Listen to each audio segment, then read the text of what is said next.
Hello, আসসালামু আলাইকুম।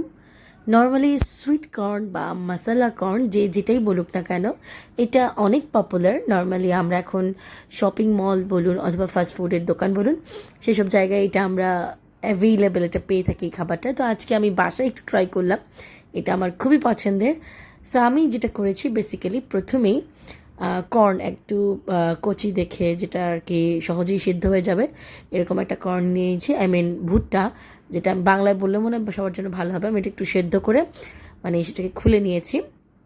খুলে নেওয়ার পর এখানে আমি দিয়ে দিব হচ্ছে ম্যায়োনিজ। এই ম্যায়োনিজটা আমি ঘরেই বানিয়েছি নিজে। আপনারা যদি কেউ আমার ম্যায়োনিজের ভিডিওটা না দেখেন তাহলে অবশ্যই দেখে আসবেন। ম্যায়োনিজ বানানো খুবই সহজ। সো আমি এখানে আমার পছন্দ মতো ম্যায়োনিজ দিয়ে নিচ্ছি। এরপরে আমি যেটা করবো সেটা হচ্ছে এখানে একটু সস দিয়ে নিব। এটা আমার ভাইয়ের বউ বানিয়েছে, ছোটো ভাইয়ের বউ। সো আমি সব হোমমেড জিনিস দিয়েই চেষ্টা করি বানিয়ে খাওয়ার জন্য। এরপর আমি যেটা করব সেটা হচ্ছে এখানে একটু ভরপুর ম্যায়োনিজ আর সসের পরে দিয়ে দিব হচ্ছে চাট মশলা। চাট মশলাটা বাজারে অ্যাভেলেবেল, আপনি যে কোনো ব্র্যান্ড কিনে নিতে পারেন। এরপরে এখানে যাবে হচ্ছে লাল মরিচের গুঁড়া, চিনি, লবণ, বিট লবণ।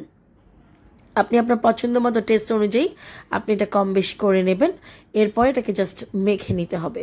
সো একদম ইজি অ্যান্ড সহজ একটা রেসিপি। সুইট কর্ন বলুন আর আমি একটু মশলা কর্নটা, কারণ আমার এটা একটু স্পাইসি ভালো লাগে, সো আমি সেটা করে নিয়েছি। আপনারা আপনাদের পছন্দ মতন এই জিনিসটা বানিয়ে নেবেন এবং এটা খেয়ে দেখবেন এটা এত টেস্টি হয়। এটা আসলে মানে যত কচি হবে ভুট্টাটা, যত কচি হবে খেতে তত বেশি মজা হবে। সো আপনারা বাসায় বানিয়ে দেখবেন এবং আমাকে কমেন্ট করে জানাবেন কেমন হলো।